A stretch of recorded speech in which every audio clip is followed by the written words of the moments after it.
Le changement part de soi. On ne peut pas changer les autres. On peut juste, par l'humilité d'être qui on est, rayonner dans notre champ magnétique des fréquences qui vont changer le monde. C'est tout le pouvoir qu'on a, ça se limite à là. Moi, je ne suis pas une féministe par la division. Je suis une féministe par l'union. Le miroir que tu vas voir, c'est le reflet de ce que tu aimais. Parce que la tête, c'est un émetteur et le cœur, c'est un récepteur. C'est magnétique. T'es pas tes problèmes, t'es juste là. Puis là, tu tends l'oreille puis t'écoutes. Ton higher self t'écoute. Là, souvent, tu vas avoir des révélations. Genre, ah oui, c'est ça. Tu vois clair. Les choses se simplifient. C'est ça que j'aime la méditation. Mais it's all happening inside. C'est tout en dedans que ça se passe, là. Sérieux, on est notre plus grand projet. Salut Marie-Christine, comment ça va? Ça va bien, merci de l'invitation. Est-ce que tu veux commencer par te présenter? Bien, absolument. Je vais essayer de te faire ça le plus court possible parce que j'ai écrit des livres, si vous voulez la version longue. Oui. Bien, je suis une self-made entrepreneur qui est partie un peu de zéro dans la vie avec un rêve de un jour avoir mon propre restaurant. Puis, à la base, bien, on dirait que je trouvais pas ma place dans le système scolaire, que je trouvais que j'allais voir mes orienteurs puis ils avaient de l'air plus mêlés que moi. Mais ma mère m'avait montré à tenir des assiettes quand j'étais plus jeune, puis j'ai trouvé une passion pour la restauration. Je trouvais que les gens étaient festifs, que c'était une ambiance agréable. J'aimais ça donner du service à la clientèle parce que pour moi, c'était comme être une mini-entrepreneur. Oui. Tu sais, j'avais mon cash sur moi, puis si je donnais un bon service, ben tu sais, le type allait en retour. Puis là, la cuisine, c'était comme mon fournisseur. Puis les suiteurs et tout ça, c'était mes employés. Fait que, tu sais, j'avais comme vraiment l'impression d'être une mini-entrepreneur. Puis j'étais en couple à cette époque-là. Puis lui aussi était serveur pour payer ses études. Il faut comprendre, là, c'était vraiment dans le but de payer nos études. Puis là, à un moment donné, on s'est mis l'idée folle de dire « Hey, ça serait cool d'avoir notre propre restaurant un jour. » Puis là, ben écoute, on n'avait pas de scène. On avait 18, 20 ans, on était très jeunes, pas de scolarité, fait qu'il cogne à une banque, personne ne voulait nous prêter des sous. Fait que finalement, on est allé ramasser nos sous par nous-mêmes en faisant le tour du monde sur des yachts privés. Puis c'est comme ça qu'on a ramassé la mise de fonds de 100 000 $ pour ouvrir le premier resto. Puis là, je te skip plein de bouts, là, parce que je pourrais t'emmener dans mes voyages. Mais j'invite les gens à taper Marie-Christine Martel, là, puis vous allez voir, toute ton histoire est très, très détaillée dans d'autres podcasts. Oui, effectivement. Puis dans mon livre « Ma vie parfaitement imparfaite », j'explique tous ces voyages-là, puis qu'est-ce qui se passait dans ma tête à cette époque-là. Mais le premier restaurant Tyson a ouvert en 2007, complètement inexpérimentée, n'ayant jamais géré des employés. J'ai appris sur le tas, à la dure. Puis finalement, ben ça a été un succès très rapide. Et les gens se sont manifestés pour vouloir acheter des franchises. Et je vous skip le bout d'MTY et tout ça parce qu'il y a quelque chose de croustillant dans cette histoire-là. Puis finalement, on s'est mis à ouvrir 1, 2, 3 restaurants jusqu'à 24 sur une période de 7 ans, ce qui nous a amené à vendre en 2013.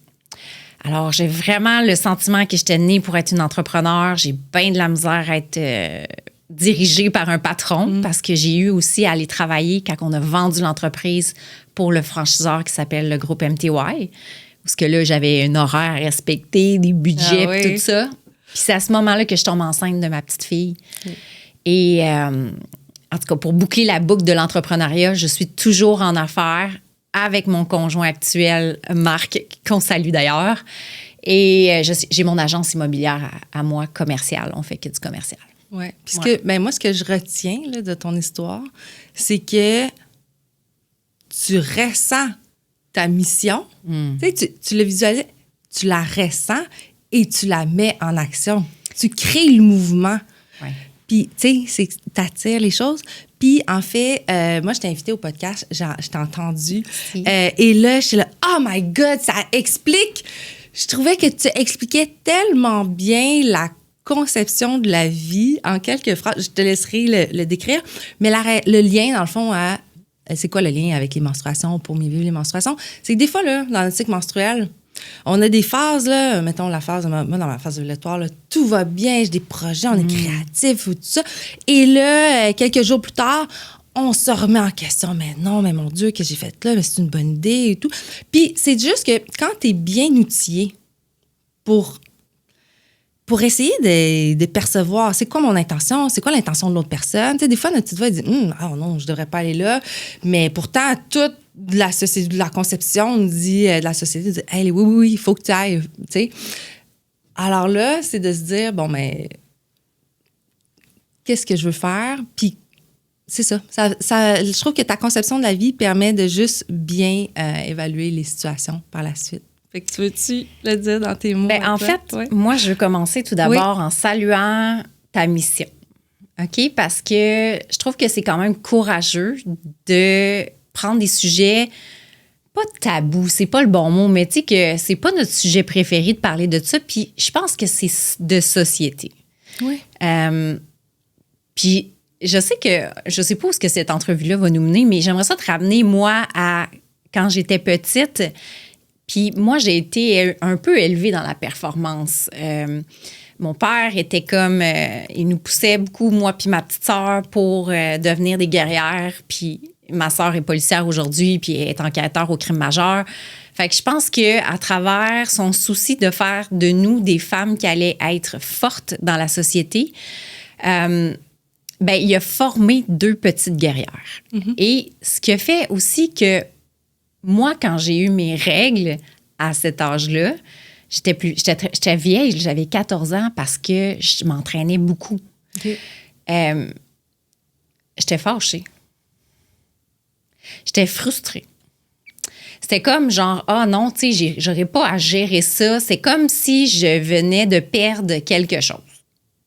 Puis tu m'as amené beaucoup avec ton sujet à des réflexions depuis qu'on s'est parlé il y a une couple de semaines. Ça m'a ramené à cette petite fille-là, la guerrière qui n'a pas envie de gérer ça. Puis je me rappelle, j'en ai même fait une crise. Là. Je me suis enfermée dans ma chambre, je ne voulais pas parler à personne. Probablement que les hormones n'aidaient pas non plus. Mais juste pour bien comprendre, toi, dans le fond, là, c'est que c'était la gestion, parce que toi, tu voyais que ça t'empêchait, pendant que tu t'occupais de tes menstruations ou pendant que si tu avais mal, ça t'empêchait de faire les mêmes choses que les garçons? Je pense que déjà, à cet âge-là, j'avais réalisé qu'il y avait une différence entre les hommes et les femmes. Ouais. Et que ça a été le précédent à former la femme forte alpha. J'appelle la femme alpha. Ça veut dire la femme qui va supprimer son côté féminin pour survivre. Ce que j'ai fait toute ma vie. C'est pour ça que je salue ton travail, parce que c'est plus qu'un podcast, c'est plus qu'un produit. Pour moi, si tu prends la parole comme ça, c'est que c'est une mission. Ouais. Que c'était pas OK d'avoir à gérer ça en tant qu'événement, mais en tant que saute d'humeur, en tant que stabilité, tout ce qui venait avec, je crois. Et bon, rapidement, moi, j'ai commencé à prendre la pilule. Et je le fais encore aujourd'hui. Parce que n'ayant pas eu à gérer tout ce que tu viens d'expliquer là, OK, il y a des moments où on est plus performante, des moments où on est plus sensible, des moments où on a besoin de recul. Jusqu'à ce jour, je n'ai pas été capable de gérer ça. J'ai dû le faire à cause de ma grossesse. Mais, c'est quelque chose que j'ai réprimé longtemps. Et oui, je sais que tu m'as entendu dire dans d'autres podcasts que j'essaie de tomber vers mon côté féminin. Je travaille beaucoup sur mon intuition, sur tous les cadeaux que la vie nous a donnés en tant que femmes. Ouais. Ça veut dire, je pense qu'on est des magnétiques, qu'on va manifester d'une façon complètement différente que les hommes qui sont plus dans le faire, dans le mouvement. Puis nous, on doit plus être dans l'être. Fait que là, on se rend compte un point de bascule dans ma vie où ce que j'essaie de renouer avec la déesse intérieure, avec la magnétique, avec l'intuitive. Mais, c'est ça, je trouve encore que... c'est drôle parce que je suis maman d'une petite fille, tu sais, puis elle a 10 ans. Fait qu'on n'est pas loin de qu'est-ce qu'elle va vivre. Étrangement, elle est déjà ouverte puis elle a hâte. Puis ça a été vraiment un soulagement pour moi parce que je me disais, je veux pas qu'elle vive le refus d'être que moi j'ai vécu. Ouais. Est-ce que c'est... ma composition, je suis née comme ça, dans le sens que je suis née un peu guerrière, ou c'est l'éducation que j'ai eue de mon... Je parle beaucoup de mon père parce que je pense que c'est lui qui nous a poussé un peu d'un fesse. Mais voilà, ça va un peu dans tous les sens, qu'est-ce que je dis, mais tu m'as fait beaucoup réfléchir à ce niveau-là. Mais parce que je pense que dans cette phase-là aussi, moi, je suis en cycle naturel depuis quelques années. Là, et avec tout ce que j'apprends avec le podcast, je le mets en... Et là, et c'est une invitée qui elle m'a tout de suite répondu et elle m'a dit « Ah, c'est drôle, je suis justement menstruée. » Puis là, j'ai fait « Ah, c'est drôle, je suis justement dans ma phase ovulatoire. » Oh, let's go! C'est ça! On en parle. Pogne la vague. Puis, fait que, tu sais, comme là, j'étais comme en mode créatif. Mais c'est ça, tu sais. Puis, tu sais, je suis loin d'être la meilleure encore là-dessus, mais, tu sais, on est dans la même transition d'essayer un peu de douceur. On est très dans le, comme tu dis, l'alpha, dans le faire. Puis, dans un des podcasts, j'avais entendu dire les femmes, on va de l'intérieur vers l'extérieur. Tu l'expliqueras mieux que moi. Ben, en fait, la femme, elle est là pour recevoir. C'est ça. OK? Recevoir dans le sens qu'elle est physiquement composée pour recevoir la partie masculine. Ouais. L'homme est là pour donner. Puis c'est biologique, là. Mais c'est aussi psychologique. Je pense que la femme est là pour recevoir. Puis qu'est-ce que son rôle est? C'est de multiplier ensuite. Fait que si elle va recevoir la semence de l'homme, elle va générer un bébé. Si la femme reçoit de l'amour, elle va en faire un foyer et une famille. Si elle reçoit de l'affection, ben elle est là pour multiplier l'amour qu'il va avoir dans son environnement. Fait que je dis que la femme est multiplicatrice de ce qu'elle va recevoir. Puis si on regarde les faits, ça fait du sens. Ouais. Mais j'aimerais ça te ramener, tu sais, parce que moi, quand j'ai commencé en restauration, j'ai été tout de suite impliquée dans un groupe masculin. Ouais. Tu sais, mes associés, on était 7 au sein du franchiseur de Taizone. Et je pense aussi qu'on avait des branches comme avec d'autres restaurants là, et tout ça. Mais en général, j'étais entourée du monde masculin. C'était pas tant bienvenu, les sautes d'humeur, puis les émotions et tout ça. Puis vraiment rapidement, là, au début, là, je parle de mes premières semaines d'association, je me suis rendu compte que c'est quelque chose que j'allais avoir à gérer. Et le meilleur moyen pour moi de le gérer, c'était de le supprimer. Et ce que la pilule contraceptive m'amenait, c'est peut-être pas la suppression des émotions, mais une stabilité. Ouais. Une énorme stabilité. Ouais. Puis c'est drôle parce que je me disais, est-ce que dans le monde des affaires, parce que moi aussi, j'étais très, très là-dedans, dans un milieu d'hommes, puis tu sais, les menstruations, là, n'étaient jamais un sujet. Là. Moi, là, longtemps, je voulais pas d'enfants dans mon milieu de travail. Puis, tu sais, moi, j'étais en traitement de fertilité. Puis, oh là là. Non, mais tu sais, puis parce que... Puis, c'est ça, puis j'avais une amie, elle était... j'en ai parlé dans l'autre podcast juste avant. J'avais une amie, elle était à son travail, aussi en traitement de fertilité. Puis elle avait dit, elle avait une bosse super ouverte, puis tout ça. Puis là, j'étais comme, j'aurais aimé ça, avoir son courage. Mais peut-être que parce que moi, mon intuition me disait que, non, Maëlle, si toi, t'en parles dans cet environnement-là, tu vas te mettre en danger. Tu vas te faire tabletter, puis... Tu sais, on ne saura jamais là, la réponse. Puis, mais reste que, tu sais, je pense qu'il faut quand même s'écouter. Ce que je trouve intéressant de ce que tu amènes, c'est que il n'y a pas juste les émotions que la femme amène, elle amène aussi l'intuition. Puis ça, l'intuition, je pense que règle pas règle, on l'a tous. Ouais. OK? Moi, j'ai un peu supprimé les deux. Et je ne crois pas que c'est une question chimique ou hormonale que je l'ai supprimée. Je crois que c'est une question de société. Et je t'explique. Une petite fille de 5 ans, on dit que de 0 à 6 ans, là, sont encore dans leur, j'appelle ça l'esprit de la Kundalini, là, ils sont dans leur free spirit, ils sont loin des traumas. Souvent, ils font que être et vivre. On dit même qu'ils sont dans un état d'hypnose. Les ondes θ, où ce que l'enfant vit juste du moment présent. Puis à ce moment-là, c'est là que le disque dur du cortex qui va devenir le subconscient va se former. Ça veut dire on porte tous, toi et moi, des mémoires de cette enfance-là de façon inconsciente. Et là, qu'est-ce qu'on va dire à la petite fille qui va se faire donner un bec baveux par mon oncle qui sent l'alcool? Souvent, l'enfant va dire « Non, je veux pas ». Ça, c'est son intuition à cette petite fille-là, ou même à ce petit garçon-là qui va dire « Je veux pas de bec ». Nous, en tant que parents, pour pas paraître mal devant le mononcle, qu'est-ce que souvent on va dire? « Ah ouais, là, donne-y un bec pareil, là, tu sais, force-toi un peu. » Puis là, on va provoquer un espèce de déclic que écouter son intuition, c'est pas bien. Il faut aller au-delà de ça puis faire qu'est-ce qu'on nous dit de faire. Et ça va se répéter dans l'enfance de 0 à 6 ans. Ça va s'installer dans le programme subconscient. Et là, tu deviens une femme sur le marché du travail, des affaires, peu importe. Puis cette petite voix-là n'est plus valide. Et moi, c'est ça que j'ai expérimenté. Ayant une très grande intuition que je recultive au quotidien, que je remets en place, qui est ma puissance féminine sacrée, qui est ce qui fait que, avec du recul, je me rends compte que j'avais plein de signes que mon intuition me disait « fais pas ci, fais pas ça », mais je l'ai fait pareil. Ouais. Et évidemment, ça m'a pas amené aux bonnes places.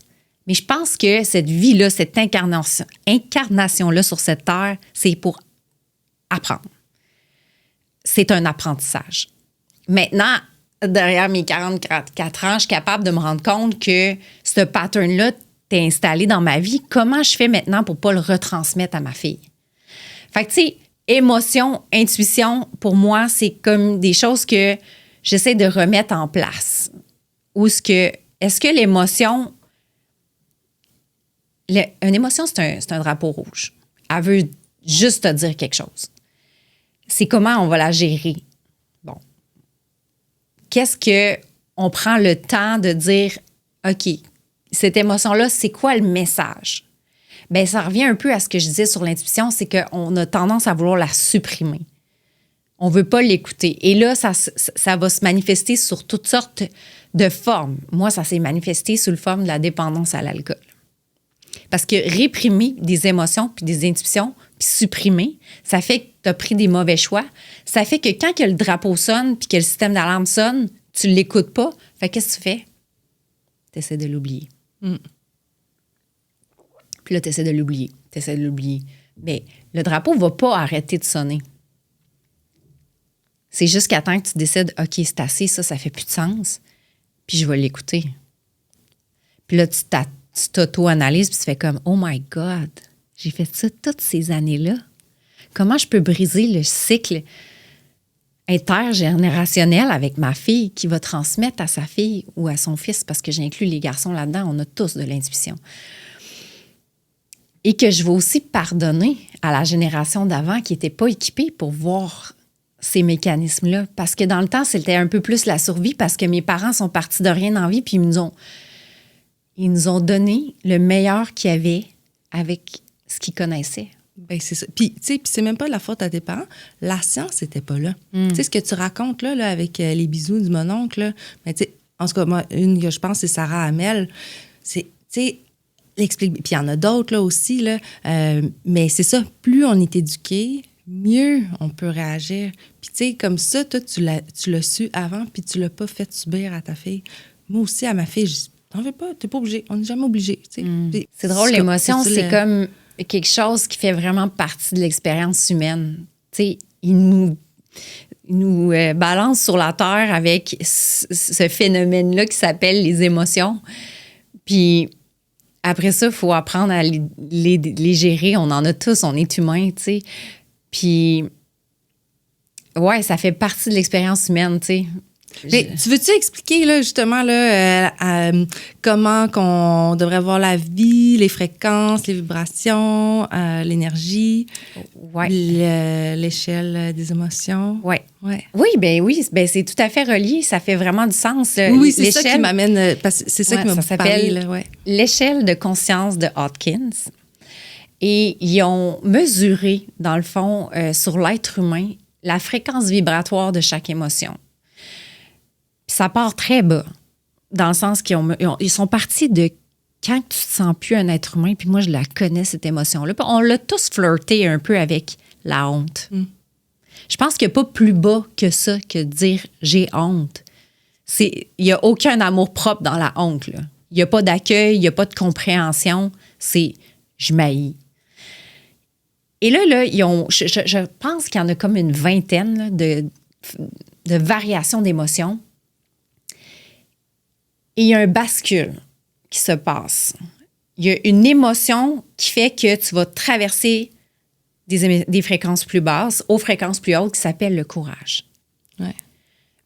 Puis dans un contexte, je vais prendre la sobriété, par exemple, là, c'est, t'es à la honte de dire, mais voyons, pourquoi je me fais ça à moi-même? Je suis qui, moi, pour avoir fait des niaiseries la veille? C'est tout les images qu'on se fait de soi-même. Puis là, quand tu arrives au courage, c'est que tu as le courage de dire, OK, je vais m'accueillir là-dedans, puis je vais m'accepter là-dedans, puis comment qu'on peut monter vers le haut. Puis plus on monte vers le haut, bien sûr, dans le top, il y a l'amour, puis il y a l'humilité. Quand on tombe dans l'humilité, c'est que tu es complètement dans l'accueil. Tu es complètement dans l'acceptation de toi. C'est de l'amour fois 1000. C'est que tu t'aimes sans condition. Puis, un coup que j'ai compris ça, c'est que tu es toujours capable d'aller évaluer cette émotion-là. Hey, je me situe où, là? Hey, c'est-tu nécessaire que je me tape sur la tête, là? Ou je suis capable de me dire que, je fais des bonnes choses, j'aide du monde. Puis, tu sais, c'est drôle parce que j'ai eu une réflexion sur l'amour-propre en fin de semaine passée, puis j'en ai fait un post sur les réseaux sociaux parce que je me considère comme quelqu'un qui a quand même une bonne estime de soi, puis qui s'aime, puis que, tu sais, tout est beau. Tu te dégages bien, en tout cas. Oui, mais, tu sais, oui. Je travaillais avec une mentor, une coach, puis qui m'a dit, ouais, mais est-ce qu'il y a des conditions? Puis je me suis mis à réfléchir, puis j'étais comme, des conditions, ça veut dire, elle me ramène à l'amour inconditionnel, celle qu'on a pour nos enfants, puis pour les gens qui sont dans notre famille proche. Mais je me suis dit, hey, c'est vrai, il y a encore des conditions. Il faut encore que je sois la meilleure. Il faut encore que je sois la plus en forme. Il faut encore que je sois au top. Puis, je pense que ça, c'est une réflexion que tout le monde devrait faire. Ouais. Jusqu'à quel point l'amour inconditionnel pour toi, ça me ramenait à... Si un jour j'ai un accident puis je deviens paraplégique, je vais-tu remplir toutes les cases? C'est hot, hein? Mais c'est tellement important de se poser la question. Mais tout le monde a des conditions, c'est humain. C'est juste bon de faire l'exercice. Puis, mais je vais continuer sur les vibrations puis les fréquences parce que à mesure que tu montes ta fréquence, on dit qu'on a un champ vibratoire d'à peu près 6 pieds de chaque bord. OK? Un genre de halo là, qu'on porte. Puis souvent, en tant qu'humain, on pense que ça se limite à notre corps, mais ça va au-delà de ça. Et c'est ce qui fait que des fois, tu t'assois à côté de quelqu'un et tu es là, hey, je sais pas pourquoi j'aime pas sa vibe. Ou l'inverse est aussi vrai. Hey, cette fille-là ou ce gars-là, il est tellement magnétique, là, j'aime sa vibe. C'est souvent sa fréquence vibratoire. Qu'est-ce qu'il va dégager? Puis, c'est pas enseigné. C'est pas enseigné à l'école non plus. On a vraiment, ils appellent ça le champ toroïdal. C'est le même champ que le champ magnétique de la Terre. C'est le même genre de concept. Puis ça, il faut en prendre soin de ce champ énergétique-là. Puis oui, il va fluctuer dans le temps. Oui, à un moment donné, tu vas être plus fatigué, tu vas dire « Oh, mon énergie est plus basse. » Mais d'être à l'écoute de cette fréquence vibratoire-là, c'est tellement puissant parce que là, tu peux avoir le soin de dire « Hey, aujourd'hui, j'ai mes règles, ma fréquence est plus basse. Je serai chez nous. » Fait que ça, c'est comme un ensemble de choses qui fait... On est choyé au Québec parce que on peut se permettre de faire ces analyses-là parce que on a des connaissances, on a du temps, on est des femmes, on est respectées. C'est pas le cas dans tous les pays du monde, là, où la condition de la femme est terrible, où il y a de la guerre. Eux autres, là, c'est la survie. Là. Ouais. Ils n'ont pas le temps de se poser la question à savoir si leur champ vibratoire il est très haut. Fait que, on est vraiment privilégiés. Ce qui m'amène à la gratitude qui est une très haute fréquence de dire « Hey, je suis vraiment choyée, moi, genre... Je m'en fais pas pour la vie de mes enfants quand ils sont à la garderie. Je conduis une voiture, je suis une femme, je peux aller voter. Puis c'est une des hautes fréquences qu'on peut explorer. Puis il y a le concept aussi de contraction. Attends, j'ai dit ça. Contraction, expansion. Puis c'est ça. Puis tu l'expliquais? On est toujours dans des moments de contraction, d'expansion. Ils tentent peut-être, avec le développement personnel, à être moins extrêmes, mais quotidiennement, on est toujours soit en contraction ou soit en expansion. Mais une contraction va toujours précéder une grande expansion. Ma plus grande contraction dans la vie, là, ça a été la dépression postpartum, la consommation, la grande noirceur, a fait de qui je suis aujourd'hui. Je crois que la lumière ne peut pas exister sans l'ombre. Parce que si ça serait toujours la lumière, on ne pourrait pas observer qu'il y a des choses plus noires. Oui. Mais c'est ça que je voulais que tu me dises, parce que des fois, c'est pareil comme avec les nuages. S'il faisait beau tout le temps, bien, on serait dans la sécheresse, ça serait pas mieux. Ça fait partie de la vie. Fait que ces moments-là où est-ce que c'est plus noir, quand tu sais ce concept-là, que quand tu fais confiance à la vie, quand tu abandonnes, bien, OK, non, il y a une période d'expansion qui va arriver, fait que c'est plus facile de le vivre. Ouais. Puis de même d'en retirer. Quelque chose de bien, là. Tu sais, si t'es dans la position de victime, « Oh non, tout m'arrive, non. » Bien, ça va juste empirer.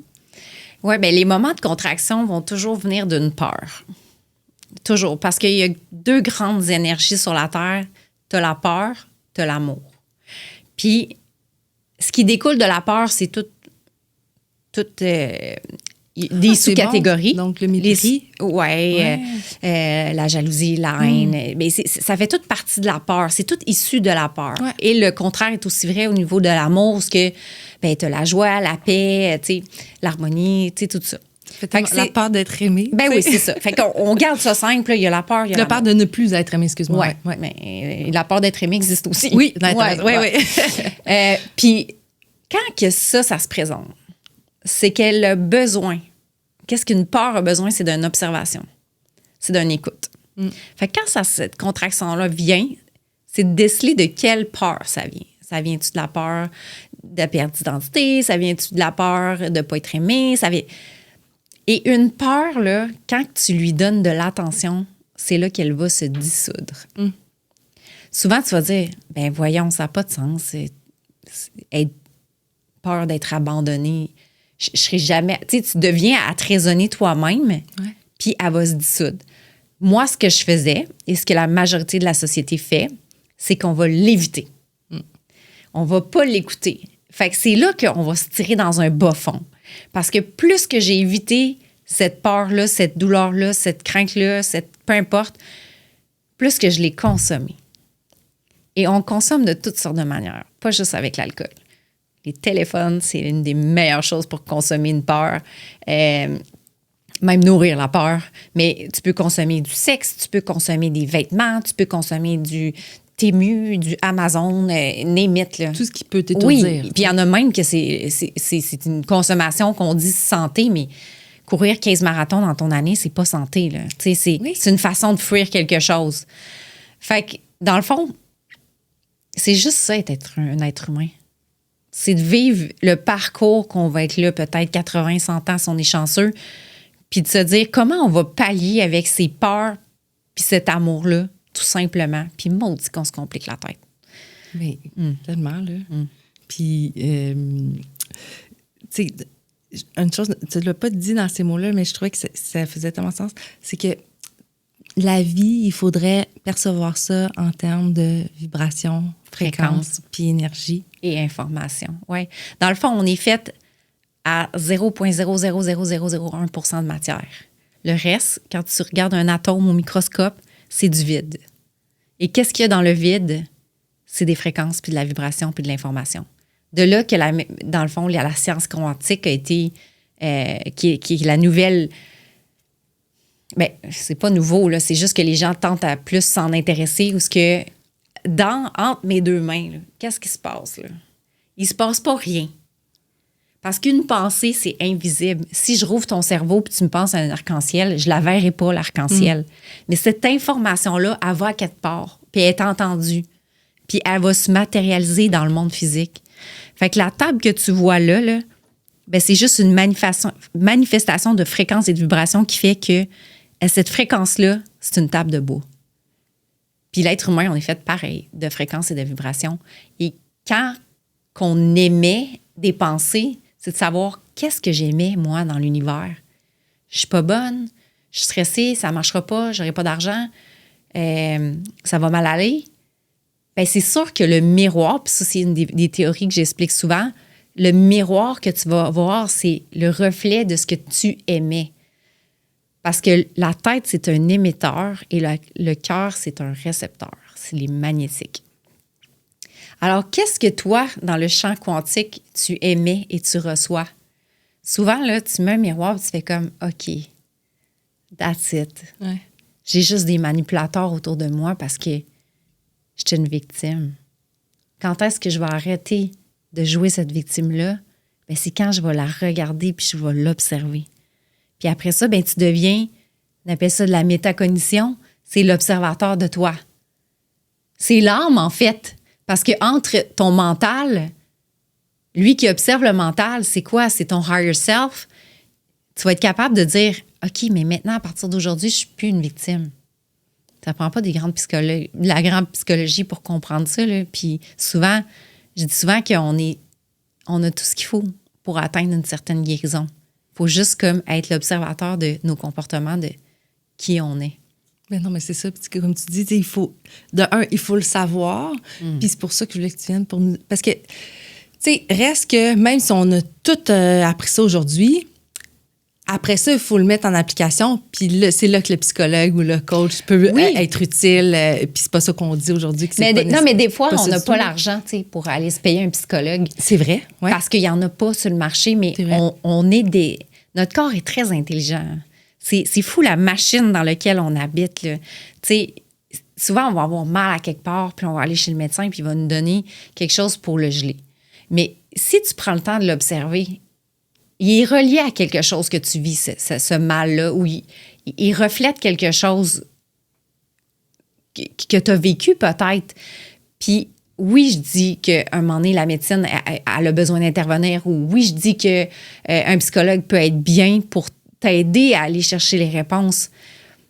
Mais on le fait avant de rentrer en onde. Oui. Je vais dire en onde. Oui. Une respiration, c'est vraiment puissant. Oui. Puis de dire, je m'arrête et je respire, je m'écoute. Tu sais, ça va tellement vite aujourd'hui, là. On est étourdi. Moi, là, j'ai capoté en fin de semaine. J'étais allée cueillir des pommes. J'ai regardé mon téléphone. J'avais comme 15 messages manqués. Puis j'étais comme, waouh, ça va tellement vite, la vie aujourd'hui. Puis nos enfants sont surchargés je trouve, de trucs à accomplir avant tel âge, et ici et ça. Mais respirer, c'est la première chose que tu fais quand tu viens au monde. Puis c'est la dernière aussi que tu vas faire en quittant cette planète. Et je te disais aussi que on me l'a enseigné, là, le 7-4-8, ça a été prouvé par la science que ça fait baisser le cortisol de 50 %. Puis quand je dis 7-4-8, 7 inspire, 4 retient, 8 expire. Mais tu sais, il y a du 4-4-4, il y a plein de méthodes. Et pour faire la reconnexion avec justement l'émetteur et le récepteur, le cœur-cerveau, il y a la respiration, la cohérence cardiaque qu'on appelle. C'est pas moi qui l'ai inventé. Là. Il y a, je veux dire, le HeartSmart, qui est une grande école là, avec qui Joe Dispenza travaille, qui enseigne que pendant 3 minutes, si tu fais la respiration 4-4-4, inspire, expire, je veux pas dire n'importe quoi, ça va reconnecter le nombre de hertz que tu as entre ta tête et ton cœur, qui va faire que tu vas être beaucoup plus dans l'intuition. Tu vas plus être à l'écoute de ce champ magnétique-là, de qu'est-ce qui se passe, d'être plus dans le moment présent. Parce que ça va tellement vite, puis on s'étourdit tellement. Là, je sais que tu es allé chercher différents outils pour mieux l'écouter, le reconnaître. Ouais. Ouais, c'est ça. Le Reiki, la méditation, le breathwork. T'as-tu goût de nous partager? Absolument. C'est fascinant à quel point il y a de l'information gratuite avant d'avoir à payer pour quelque chose. C'est ça. Juste YouTube, la plupart des choses que j'ai apprises, c'est par des inspirations de gens que Joe Dispenza, c'en est un exemple, puis il y a je veux dire, un livre, ça coûte 20$, puis ce qu'il enseigne dans ses livres, c'est vraiment puissant. Mais oui, moi, j'ai décidé d'aller étudier les énergies. Le monde invisible est devenu fascinant pour moi. J'en ai fait un podcast, Les Voix de l'invisible, parce que je me disais, on le voit pas, on le sent pas, on l'entend pas, mais il y a quelque chose qui se passe. Je me suis intéressée au Reiki par curiosité. Je pense que je viens d'un monde un peu athée, mais pas religieux. Fait que je partais vraiment de zéro, là. Comment des mains qui possèdent des méridiens peuvent guérir quelqu'un? Moi, je partais là, comme avec beaucoup de préjugés ou, tu sais, j'avais de la misère à croire à ça. Et c'est vraiment en allant l'essayer avec une professeure que je me suis rendu compte que quand que je touchais un corps qui avait mal à quelque part, ben moi, j'avais mal à la même place. J'ai fait « Oh my God! C'est magique! » Puis là, quand que la personne avait mal, mettons, au ventre, puis je plaçais mes mains par-dessus, j'étais comme « Ah! Je le sens! » Fait que pour moi, ça a été une première révélation. Puis là, je me suis mis à binger un peu de l'information. Le breathwork était... Je suis allée faire 90 Breathwork pour apprendre à faire des rebirths, qui est une technique, dans le fond, pour atteindre des niveaux de conscience altérés. Ça veut dire que tu te détaches de ta coquille physique pour vraiment atteindre des niveaux de conscience plus élevés. Puis j'ai trouvé ça magique. Fait que là, je dis « Oh, I want to know more! » Puis là, j'ai vu quelqu'un qui faisait une formation sur la Kundalini. Puis moi, j'ai acheté un billet d'avion, je suis partie en Europe, puis je suis allée me faire former là-bas par une coach incroyable. Puis là, j'étais « Oh, I want to know more! » Fait que j'ai pris une autre coach qui travaille dans les énergies ou qui fait des guérisons, des nettoyages, plein d'affaires. Puis j'étais comme « Oh, c'est cool! » Fait que, tu sais, moi, je me suis mis à triper là-dessus, mais on peut rester à la base, là. En fait, je pense que je peux t'expliquer c'est quoi la Kundalini parce que j'en ai mentionné un peu au début que l'enfant est déjà dans son énergie vitale. Kundalini vient de Kundala, ça vient de l'Inde, dans le fond, qui est l'énergie de la spirale. Puis on a tous une énergie vitale qui circule en nous. Tu sais, quand je dis c'est vraiment intelligent, cette petite machine-là, on a des méridiens. Jamais tu vas dire à tes poumons « Hey, respire, là ». Ou à ton estomac, le digère, ou à ton cœur, vas-y, pompe un coup. C'est vraiment intelligent. Puis, il y a un courant électrique qui passe de notre base de notre colonne puis qui va se libérer en spirale jusqu'au sommet de notre crâne, dans le fond. Et c'est le logo de notre médecine traditionnelle. Tu as souvent vu le logo comme ça? Oui, oui. C'est le logo de la Kundalini. OK. Fait que c'est vieux comme le monde, comme tradition. Ouais. Et quand on fait un soin de transfert énergétique pour les fréquences dans le fond, on veut débloquer cette énergie-là. Fait qu'on va transmettre de l'énergie à notre patient ou à notre groupe pour, dans le fond, réactiver cette énergie vitale-là qui nous habite tous. C'est sûr qu'en chemin, il peut y avoir des blocages, des traumas, puis ça peut faire revivre des émotions qui sont difficiles. Fait qu'on va voir des gens pleurer, des gens crier, mais on va voir aussi des gens rire. Puis souvent, les gens disent « Hey, ça a changé ma vie ». C'est comme faire un shift à nos cellules. Puis, tu sais, on parlait de psychologue tantôt. Je trouve ça cool de passer des heures devant quelqu'un à raconter ma vie. Mais quand ton corps qui porte ton histoire peut, par une énergie de transmission, être débloqué, je trouve ça merveilleux. Ça met le cerveau à off, puis ça dit « Hey, je vais faire confiance que tout ça s'extériorise puis que ça soit libéré de moi-même. » Ouais. C'est vraiment cool. J'adore ça. Ouais. Puis, t'as-tu, là, la méditation aussi. Ouais. Veux-tu m'expliquer comment méditer? Ah, ça, là... moi, je le fais à tous les jours. Là. C'est comme... je peux pas me passer d'une bonne méditation. Là. C'est vraiment... Pour moi, méditer, c'est comme... Tu sais, la petite boule de Noël qu'on achète à nos enfants, là, avec les petits flocons en verre. Là. Bon, mais c'est la même chose. Notre cerveau, il est pareil. quand tu le prends, souvent, là, les petits flocons là, sont comme tout brouillés. Puis là, c'est vraiment cute, là. Mais quand tu prends le temps de laisser ces petits grains de sable-là tomber au fond, puis que tu le prends dans tes mains, puis là, tu vois ce qu'il y a à l'intérieur, que ce soit un Père Noël ou peu importe, là. Et c'est la même chose avec notre tête.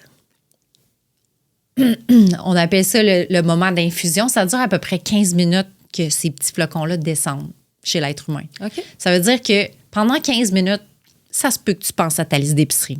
Pendant ces 15 minutes-là, ça se peut que tu penses que il faut que tu ailles chercher ta fille à 4 heures. Il va te passer beaucoup de choses dans ta tête parce que le mental est dans ses zones bêta. Il est à son maximum de capacité. Fait que ce que tu veux atteindre, c'est de descendre tes fréquences jusqu'à une fréquence θ où ce que c'est un peu plus calme. Et la méditation te permet d'être personne. Ça, c'est le fun d'être personne. Ça veut dire que t'es pas ton corps, t'es pas ta job, t'es pas ton nom, t'es pas tes problèmes, t'es juste là. Puis là, tu tends l'oreille puis t'écoutes. Ton higher self t'écoute. Puis là, souvent, tu vas avoir des révélations. Genre, ah oui, c'est ça. Tu vois clair. Les choses se simplifient. C'est ça que j'aime, la méditation. Et à un moment donné, il me semble que ton chum, il dit j'attendais, dans le fond. Bien, même. Qu'est-ce qu'il a compris? En fait, de différent? Qu'est-ce qu'il faisait au lieu d'attendre? Mettons, moi, tu m'expliques ça, là. OK, là, j'attends. Fait qu'il attendait comme le 15 minutes arrive ou finalement, il change? C'est vraiment bon comme question. Marc est TDAH. Fait que peut-être que son moment d'infusion est plus long. OK. Peut-être mais que... c'est important de le dire. Puis, il y en a plein, de plus en plus aujourd'hui. Absolument. Ouais. Puis, tu sais, des fois, le moment d'infusion, si tu le cultives, ça veut dire que tu continues de brasser à la petite boule, là, elle se déposera jamais, non, c'est ça. C'est ça. Tu sais, c'est comme des nuages, des pensées. OK? Ils vont passer. Est-ce que toi, tu vas l'entretenir? OK, il faut que je fasse la liste d'épicerie, puis là, il faut que j'achète du steak, puis là, il faut que j'ai... Ah oui, puis ça me prend des carottes, puis c'est vrai pour mon steak haché. Puis là, ça, c'est entretenir la petite boule, puis t'accrocher au nuage. Si tu le laisses passer, puis tu dis, ah, ma liste d'épicerie, puis là, ta métacognition, ton higher self, ton observation est capable de dire, je suis en train de penser à ma liste d'épicerie. OK, on la laisse aller. Il va t'en repopper un autre. Ah oui, il faut que j'aille chercher ma fille à 4 heures. Puis là, c'est vrai, il ne faut pas que j'oublie ci. Est-ce que tu vas t'accrocher à ce nuage-là? Est-ce que tu vas l'entretenir? Puis ça va faire 30 minutes, puis tu es rendu déjà qu'il est rendu au secondaire. Ça se peut. Mais si tu t'observes, puis tu te dis... C'est pour ça les ouvertures de conscience. Quand tu es capable de t'observer, puis tu te dis, mais là, je suis en train de penser à ma quille. Mais tu vas décanter. Puis il y a des gens là, qui sont super puissants, sont capables de tomber en onde θ en fraction de seconde. Ils sont capables de tout de suite mettre leur cerveau à « OK, j'ai une clarté ». Fait que moi, mon chum, il s'accrochait au petit nuage, puis il brassait encore sa boule. Puis quand il a compris ça, c'est là qu'il était capable de passer au niveau supérieur avec la méditation. Oui, mais c'est super bon. Puis, tu sais, moi, un des plus beaux conseils, en fait, c'était un leadership forum, puis là, c'était quelqu'un qui racontait son histoire, puis ce que, tu sais, le message qu'elle voulait dire, là, c'est quand quelqu'un vous donne un cadeau, qu'il soit bon ou mauvais, vous n'êtes jamais obligé de l'accepter. Si quelqu'un t'envoie une insulte, un cadeau, ben, c'est quoi son intention? Je le prends-tu, je le prends-tu pas? Puis, tu sais, c'est bon parce que c'est un peu ça que tu dis avec les pensées. Il faut apprendre à méditer. C'est pas juste... puis il faut comprendre le pourquoi aussi on le fait. C'est bon. Tu sais, de se déposer. Je pense que l'image de la boule est bonne. Puis merci d'avoir partagé l'histoire de ton chum parce qu'il y a plein de personnes qui commencent à méditer puis ils font... Qu'est-ce que je fais là? Ça n'a pas de bon sens, c'est donc bien long. Puis... Mais tu sais, commencer avec une méditation guidée, c'est toujours bien. Parce que ça, justement, ça t'enlève le focus sur ce que toi, tu as à faire. Puis ça va t'amener dans une histoire que là, tranquillement, tu vas tomber en infusion. Puis souvent, après ça, ben, ils ont comme une musique qui part. Mais moi, je trouve ça tellement puissant, là. C'est tellement puissant. Puis qu'est-ce que ça a comme bienfait sur le corps, sur le niveau du stress, du cortisol, la clarté mentale. Tu sais, c'est plein de bénéfices, honnêtement. Puis ce que j'ai aimé tantôt, c'est que quand tu faisais le surmoi, ou comment tu l'appelles? Ouais, le higher self. Bon, mais c'est le... Ouais, c'est comme ton toi supérieur. Là. En tout cas, mais quand tu fais ça, puis qu'elle te parlait, tu l'as fait un peu à la blague, tu sais, comme pour un peu, tu sais, dans l'humilité. Oui, c'est trouvé drôle, c'est correct aussi. Non, mais c'est ça, c'est exprès. Parce que un des concepts que tu expliquais, là, parce que tu l'as expliqué tantôt, là, puis moi, ce qui m'a beaucoup, je veux dire, qu'est-ce qui m'a beaucoup parlé, là, c'est quand c'est ça, t'expliques l'échelle de valeur, puis que là, pas de valeur, d'émotion, et les fréquences. Puis là, tu dis le point de bascule, c'est le courage. Ouais. Puis là, t'expliques ce qu'est l'humilité. Ouais. Puis tu sais, l'humilité, là, c'est pas de la fausse humilité, là, c'est vraiment de, OK, ben moi, je suis une personne humaine, comme toutes les autres. Je suis pas meilleure, mais je suis quand même capable de contribuer. Puis c'est là que le courage embarque. C'est quand que tu as le courage de demander de l'aide aux autres. Moi, c'est ce petit switch-là qui a fait que... Ah, OK, c'est ça que je sens qui se passe. Puis, tu sais, parce que c'est un peu ça que j'ai senti avec l'expérience Fornix, là. On parle... ce qui nous allume, on fait des liens avec notre propre vie. Là. Puis c'est ça, tu sais, j'étais un peu en phase de transition et tout.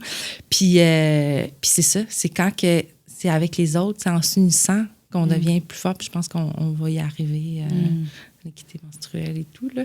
Mais ouais, c'est ça, c'était le point, la façon que tu expliquais l'humilité. Parce que souvent, on entend humilité, puis on entend fausse humilité. Puis, mais... Ça prend du courage pour atteindre son humilité. Puis méditer, c'est courageux, by the way, parce que c'est être face à soi-même. Mais l'humilité, c'est la mort de l'ego.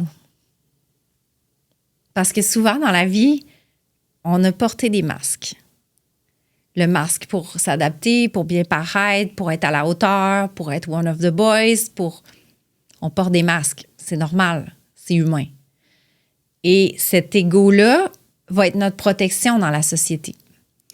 Puis quand on enlève le saut, là, qu'on se met tout nu, c'est freakant.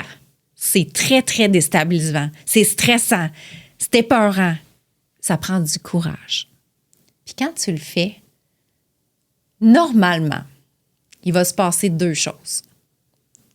La plupart des gens vont dire « Wow, quel courage je me vois dans cette personne. » On est fait exactement pareil. Puis il y a du monde qui va avoir peur, qui vont s'en aller. Fait que ça va créer du mouvement dans ta vie parce qu'il y a des gens qui l'aimaient ton masque.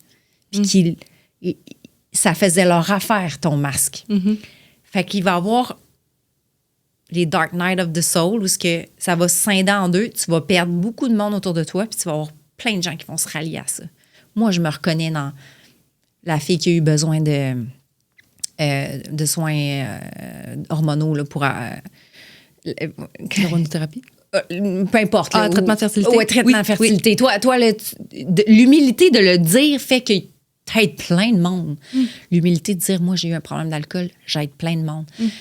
Mais pour moi, là, vu que après du recul, de voir que c'est dans le haut de l'échelle de Hawkins, je me rends compte que c'est mon super pouvoir.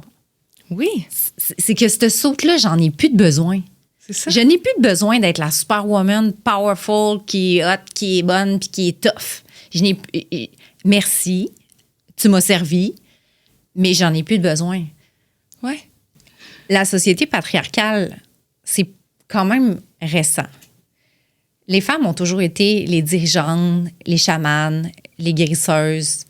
Ils ont toujours, à l'époque, été les femmes de conseil jusqu'à temps que la religion s'installe puis que le côté patriarcal, par peur de perdre leur place, se sentent menacés par la femme puissante, intuitive, manifestatrice, je ne sais pas comment ça se dit. Et là, on se retrouve, je pense que tous les systèmes sont en train d'éclater. Le système patriarcal est en train d'éclater. Le système gouvernemental, social, les écoles, les hôpitaux, probablement que nous, on n'assistera pas à la renaissance de tous ces systèmes-là, mais nos enfants vont vivre.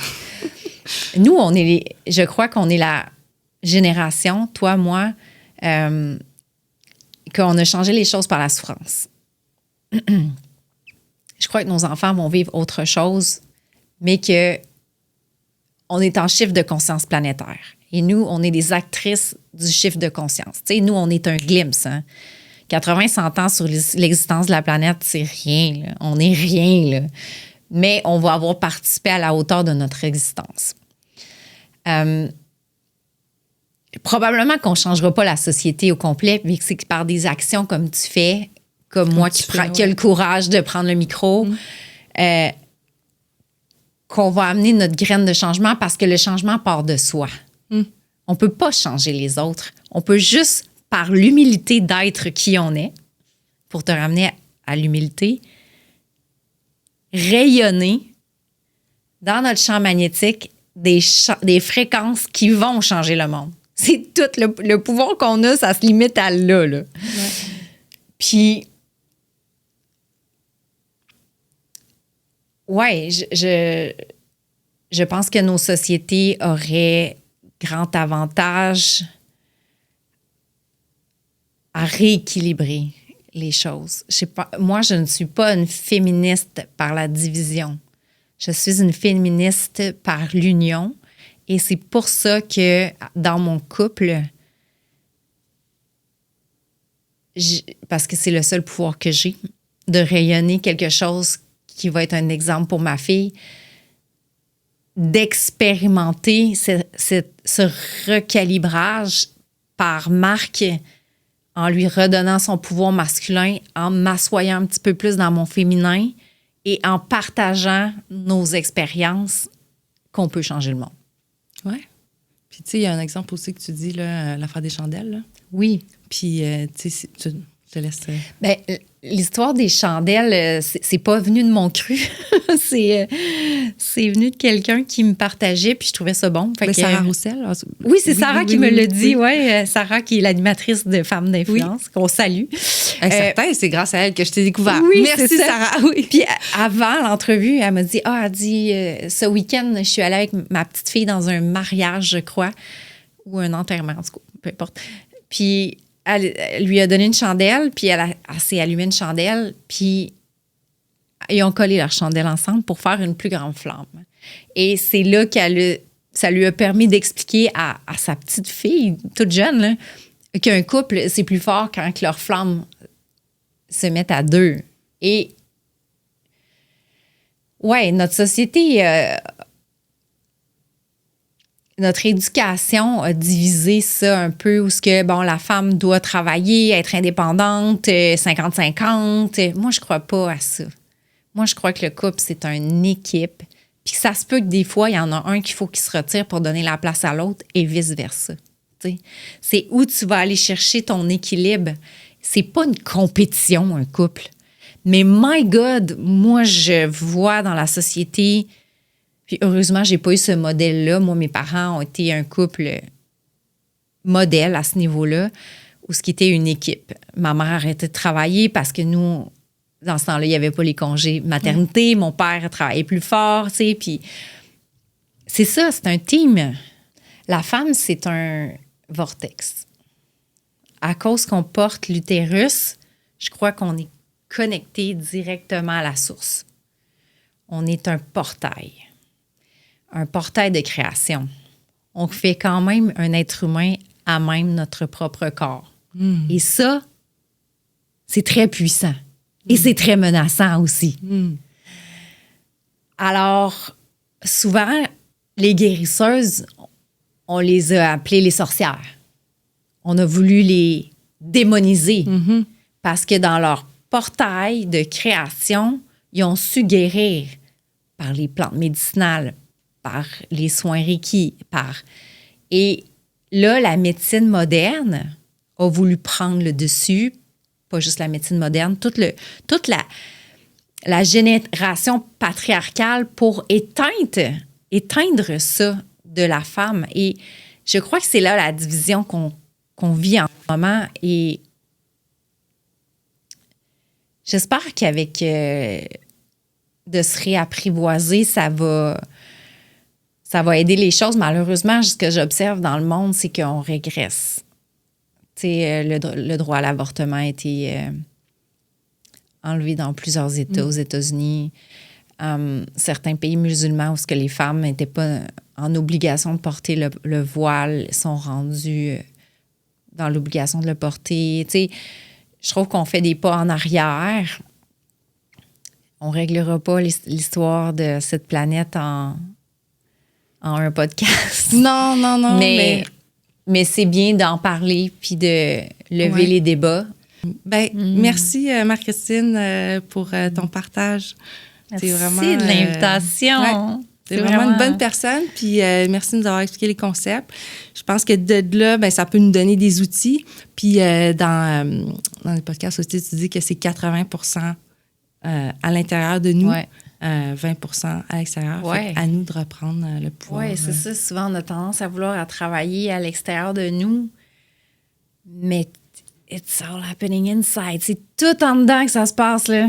Sérieux, on est notre plus grand projet. Oui. Puis c'est à nous, dans le fond, de se responsabiliser pour choisir notre bonheur, puis choisir comment on a envie de vivre notre vie. Puis si on a des problèmes physiques, d'aller chercher l'information pour y essayer des affaires. Merci pour ton partage, puis pour ce que tu fais, Marie-Christine. J'apprécie.